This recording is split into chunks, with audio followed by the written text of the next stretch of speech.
compréhension de ce que le pardon apporte peut aider cette personne. Peut-être que si on arrive sur cette question, c'est-à-dire la personne doit comprendre pourquoi on pardonne.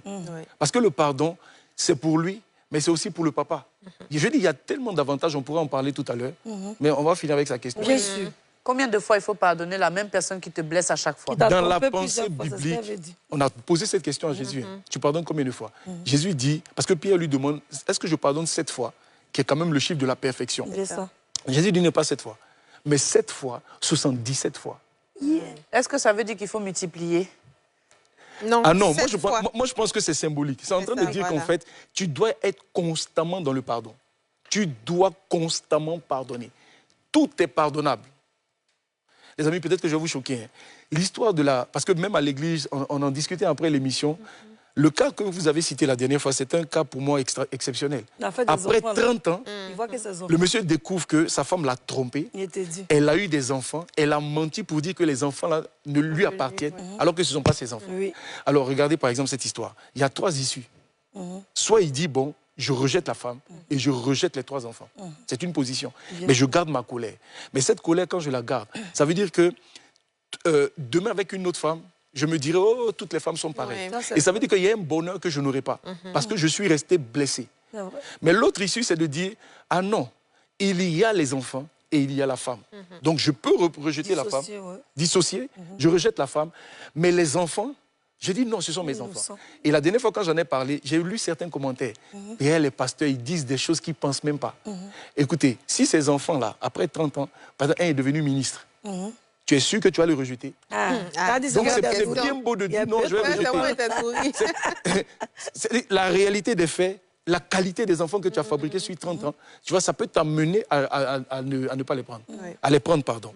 Alors la 3e issue, c'est j'accepte de pardonner aux enfants et je pardonne aussi à la femme. Parce que, en fait, cette situation conduit la femme dans une vraie repentance. Elle demande sincèrement pardon. Parce que il peut y avoir des situations... Bon, hey, regardez les regards. Les amis, il y a 3 issues. Il y a le 3e plan. C'est trop expressif. Il faut que j'arrête. Il y a le 3e plan. Il y a le 3e plan où il pardonne à la femme et il pardonne aux enfants. Et puis il décide de continuer la relation. Mais avec une femme qui a tiré les leçons et qui a totalement changé. Les amis, cette 3e phase, ce 3e exemple est plus beau. Je trouve que c'est une plus grande belle histoire. C'est une histoire qui est beaucoup plus magnifique que le reste. Parce qu'on a vaincu la colère, parce qu'une dame a changé, parce qu'on l'a aimée. Les amis, je vais vous conter une histoire. Un homme un jour marchait dans la rue et puis il a été agressé violemment par un jeune homme. Quand il arrive, il lui prend son téléphone, il prend l'argent que le monsieur avait sur lui. Et puis donc il commence à s'éloigner. Et le monsieur en se relevant, il commence à crier « Jeune homme, s'il te plaît, reviens !» Entre-temps, il avait beaucoup d'argent dans sa poche de derrière que le jeune homme n'avait pas vu. Et il dit au jeune homme, jeune homme, viens, s'il te plaît. Donc au départ, le jeune homme dit, mais qu'est-ce que tu veux? Il dit, s'il te plaît, viens. Et le jeune homme arrive.